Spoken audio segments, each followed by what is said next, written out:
Hola, hola chicos, chicas, espero que estén muy bien y sean bienvenidos a la clase de glucogenogénesis, ¿ok? Descomponiendo el nombre, generación de glucógeno, ¿ok? Glucógeno, génesis, génesis de generación, ¿ok? Vamos a comenzar diciendo que las vías metabólicas, y eso es algo muy importante que lo vamos a seguir viendo durante todo el curso y ustedes después en su posteridad cuando estén en medicina y en sus carreras de salud. El metabolismo funciona a través de entender cuando acabamos de comer, estado postprandial, y cuando estamos en ayuno, ¿vale?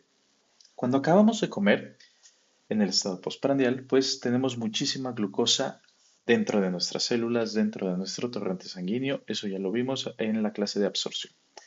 Ahora, si nosotros acabamos de comer, va a llegar un punto donde de la glucosa que ingresa a nuestro citosol, ya sacamos entonces los intermediarios del ciclo de Krebs en la glucólisis, ya los intermediarios del ciclo de Krebs entraron como tal al ciclo de Krebs y después el ciclo de Krebs ya nos produjo los componentes de alta energía, que los componentes de alta energía ya nos produjeron todavía más energía a través de la cadena de fosforilación oxidativa. ¿Ok? Eso ya lo tenemos dominado después de todas las clases, ¿verdad?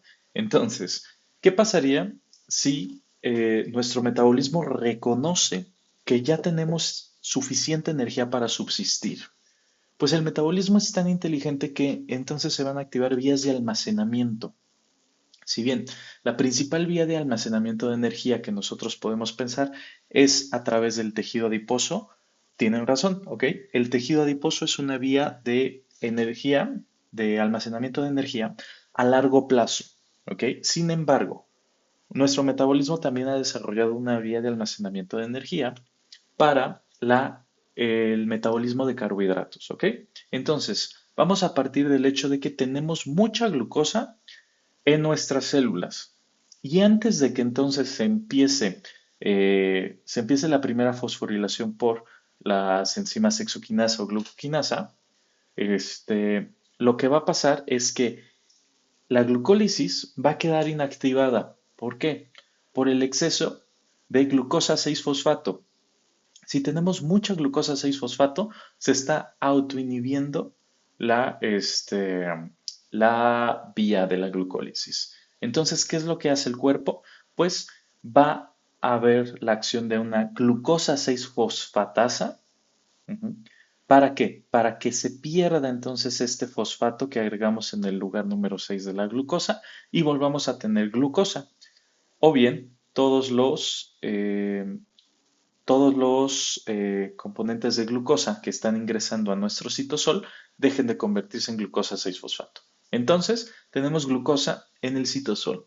Y quiero que ustedes respondan a sí mismos o pausando el video. ¿Cuál era la acción de la exoquinasa o glucoquinasa? Si bien fosforilar la glucosa y agregarle un fosfato en el lugar número 6, ¿por qué? ¿Por qué era necesario esto? Pausen el video, respondan. 3, 2, 1. Muy bien. Pues si respondieron que era para mantener la glucosa adentro de la célula, están en lo correcto. ¿Ok? Esa era la función principal de tener el fosfato en la glucosa. Ahora, si tenemos la glucosa sola, lo que va a pasar es que la glucosa puede salir de la célula. Nuevamente, aquí hubo un fallo. Pero bueno, a lo que voy es que la glucosa puede salir hacia dónde? Hacia los capilares, hacia el torrente sanguíneo. ¿Ok? Y una vez que la glucosa esté en el torrente sanguíneo, ¿qué es lo que va a pasar? Va a recorrer todo el cuerpo y va a llegar a una zona muy específica. ¿Ok? Aquí no quiero que se pierda. Estamos en el torrente sanguíneo. El torrente sanguíneo, como lo estamos viendo aquí en este mapa, pues al final está compuesto de arterias, arteriolas, vénulas, capilares, etcétera, etcétera, hasta llegar al sistema porta-hepático. ¿Ok? Esta glucosa es la misma glucosa que estaba abajo, ujú, pegada a un eritrocito o a cualquier célula sanguínea, y entonces ingresamos a la célula del hígado. Quiere decir, estamos exactamente igual que aquí, pero estamos haciendo hincapié que estamos en el hígado. Ahora, quiero que ustedes sepan que la glucogenogénesis ocurre únicamente en el hígado. y el hígado y el músculo funcionan como los dos únicos órganos de almacenamiento propio del glucógeno. Es decir, podemos tener glucógeno en el hígado, en el músculo o en la sangre. ¿Ok? Y ahorita vamos a explicar por qué en la sangre. Muy bien. Bueno, tenemos la glucosa dentro de la célula del hígado, concretamente del hepatocito. ¿Vale? ¿Qué es lo que va a pasar aquí? Va a actuar la primera enzima de la glucólisis. Ujú.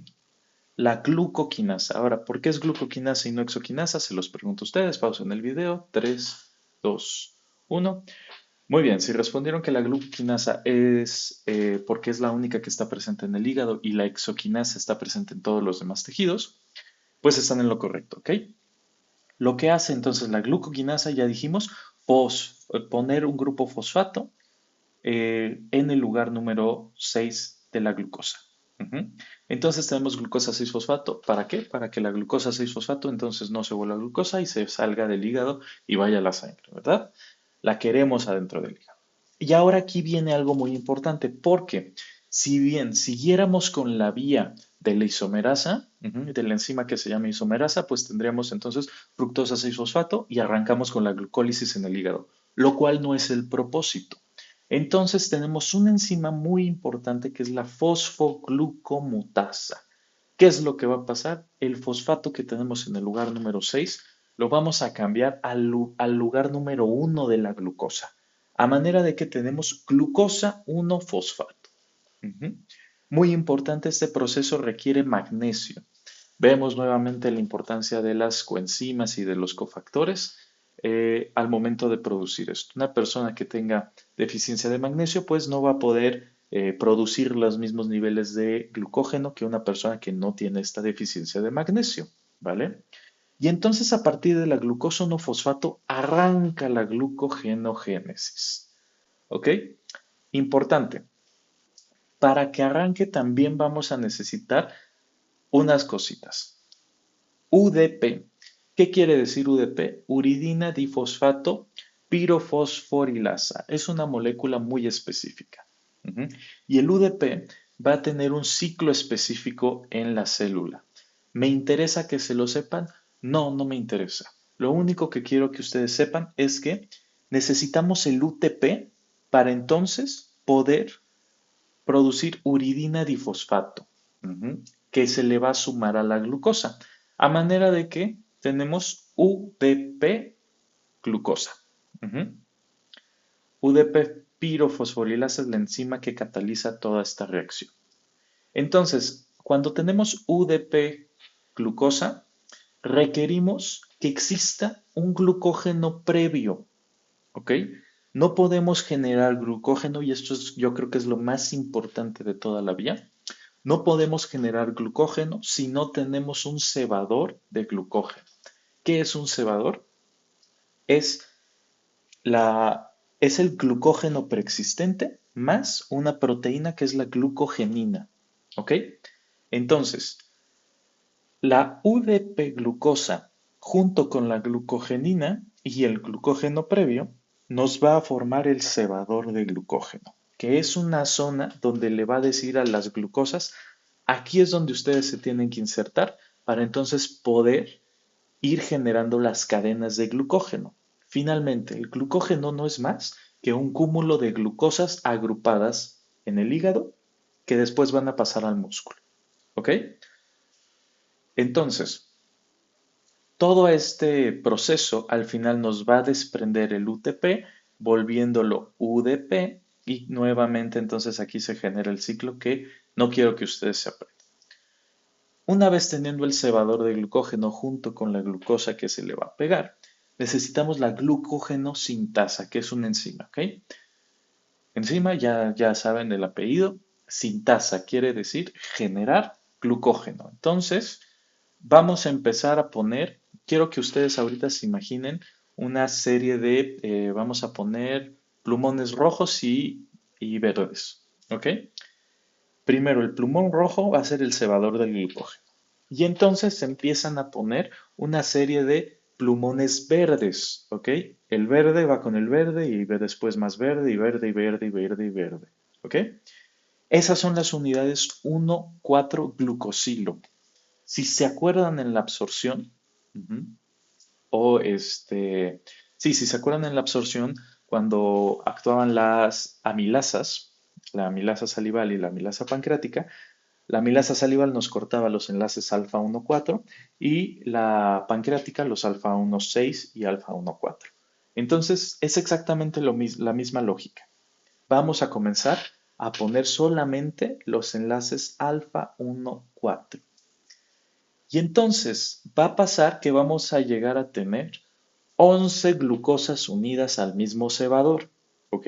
Cuando tenemos 11 glucosas, entonces ahí vamos a agregar otro plumoncito rojo que va a ser eh, una glucosa ramificada y entonces a partir de ahí van a formarse otros enlaces alfa 1,4, ¿ok?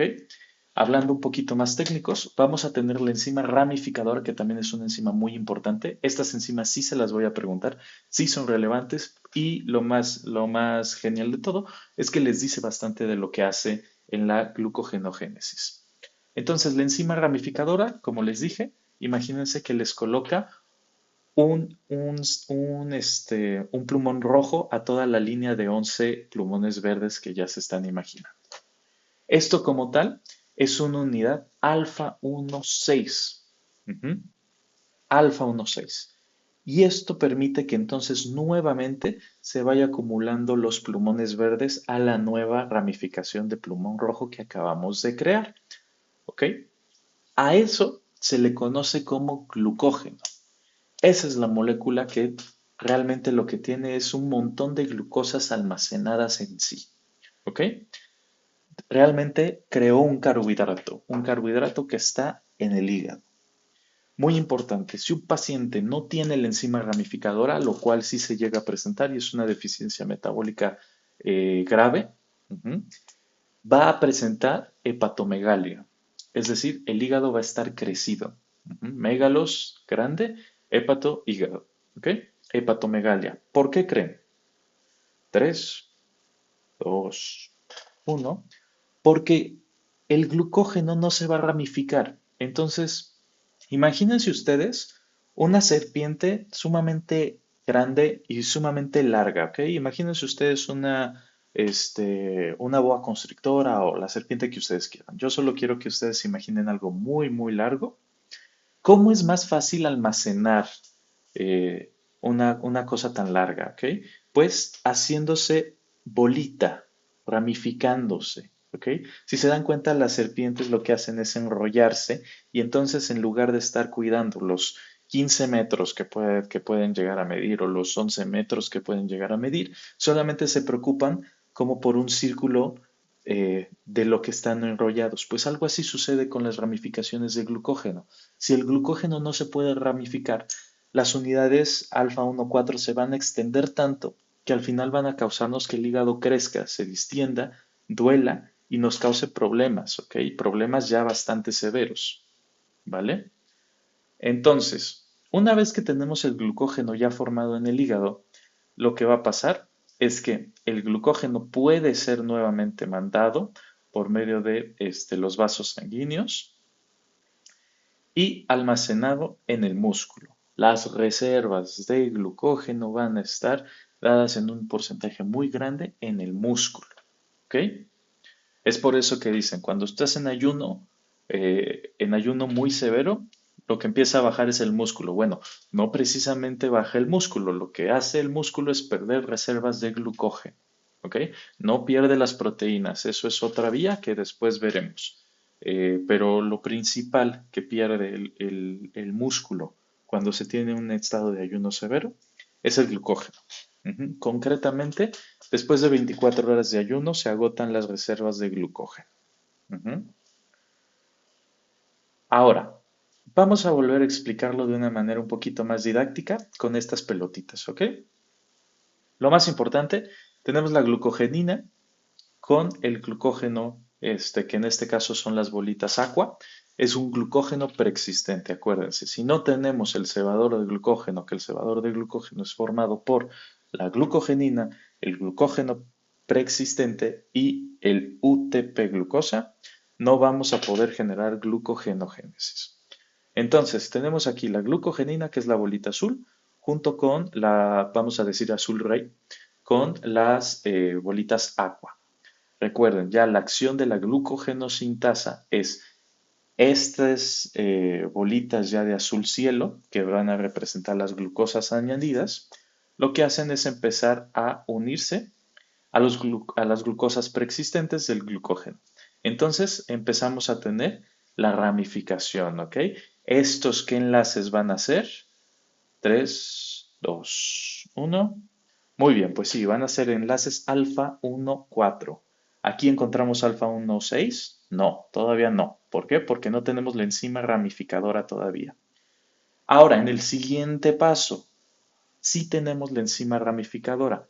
Y lo que hace es, tenemos entonces el cebador de glucógeno, los glucógenos preexistentes, más las glucosas eh, que hemos estado añadiendo.